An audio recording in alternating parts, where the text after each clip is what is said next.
10వ తేదీన అనగా సోమవారం పుట్లూరు గ్రామానికి చెందిన తెలుగుదేశం పార్టీ నాయకులు శ్రీ పులగం తిరుమల తిరుపతి వెంకటేశ్వర రెడ్డి గారు వారి తండ్రి గారి జ్ఞాపకార్థం వైద్య శిబిరాన్ని నిర్వహించడం జరుగుతూ ఉంది. దానిలో భాగంగా 10వ తేదీన ఉదయం 9 గంటల నుంచి ఎల్వి ప్రసాద్ కపిలేశ్వర ఉపవారి చేత కంటి వైద్య శిబిరం, అదేవిధంగా జనరల్ సర్జరీ, గైనకాలజీ, డెంటల్కి సంబంధించిన వైద్యులు అక్కడ ఆ శిబిరంలో పాల్గొని వైద్య సహాయం అందిస్తారు.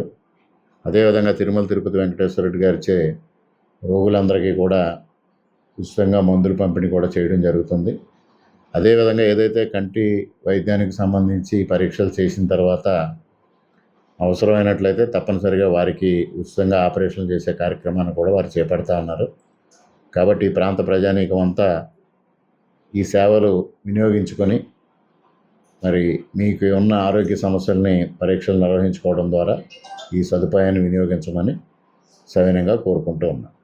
Local to global news at your finger tips. మీ చేతిలో ఒక ఆయుధం. Download raw TV app. Media legend Ravi Prakash is back.